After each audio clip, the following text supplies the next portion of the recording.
রাধে রাধে বন্ধুরা, তোমরা প্রথমেই তো রাধা মাধবের দর্শন করে নিয়েছো। আমরা চলে গিয়েছি শ্রীপুরে 1 নং মহাসংকীর্তনে। সেখানে গিয়ে মেলা বসেছে, তো আমরা বেরিয়েছিলাম সেই বিকেল নাগাদ, যেতে যেতে সন্ধ্যা হয়ে গেছে। আর এখানে দেখো সন্ধ্যাবেলা এখন কীর্তন হচ্ছে এবং একটু পরেই সন্ধ্যা আরতি শুরু হয়ে যাবে। তো এখানে বিবেক বলছে, মা আমি মেলায় যাব, তো কুলের মধ্যে বসে আছে। আর জানো তো এই শ্রীপুরের কীর্তনটা অনেক নাম করা কীর্তন। আর এখানে একদম সেই মায়াপুরের যেরকম করে বসিয়ে খাওয়ায় ওই স্টাইলে এখানে খাওয়া দাওয়া করায়, আর বেশ ভালো লাগে। এখানকার লোকজন খুবই ভালো। তারপর চলে আসলাম মেলায়। হরেক রকমের দোকান বসেছে, আর বিবেক তো এখানে এসে খুব খুশি হয়ে গেছে। তো আমার কিছু জিনিস নেওয়ার আছে, নিব। তো দোকান পাশে বেশ মেলাটা বেশ বড়ই বসেছে, যা দেখছি তাই পছন্দ হয়ে যাচ্ছে, যেটা মনে হচ্ছে এটা নেব ওটা নেব। আমি এখান থেকে অনেক কিছু কেনাকাটা করেছি। তারপর আমরা এখানে মেলা থেকে একটু ঘুরে তারপর খেয়ে নেব। তো এখন যাব খাওয়ার ওদিকে। তো এখানে দেখো দিদি কিছু কাপ আর বটল নিয়ে নিল এখান থেকে। এখানকার কালেকশন খুব সুন্দর, আর লোকটা ওর ব্যবহারও খুব সুন্দর। আর প্লেটগুলো এখানে আমার খুব পছন্দ হয়ে গেছিলো। তো এই বলতে বলতে খিদে পেয়ে গেছে। তো এখন আমরা নিতে যাব প্রসাদ। তো প্রসাদের লাইনে দেখো একসাথে অনেক লোক বসেছে। তো ওই যে বললাম না, মায়াপুর স্টাইল এখানে খাওয়ানো হয়। তো আমরাও প্রসাদ খেতে বসে পড়েছি, তো দুজনে।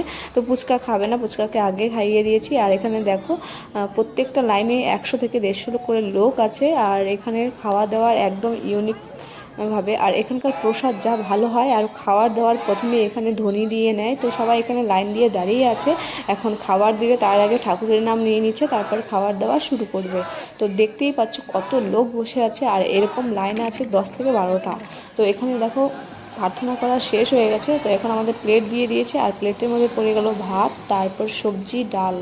আর সত্যি বলছি, এইখানকার খাবারটা খেতে এত ভালো, সুস্বাদু, এত এরকম টেস্ট আমি বাড়িতে কোনোদিনও রান্না করে পাই না। তার জন্য এই কীর্তনটাতে যাওয়া। তারপর ওখানে খাওয়া দাওয়া করে এসে চলে আসছে আমরা আবার মেলায়। তো বিবেক বলছে, মা জাম্পিংয়ে উঠবো। তো জামাইবাবু জাম্পিংয়ে ওকে উঠিয়ে দিল, আর উঠে তো ও সেই লাফালাফি করছে।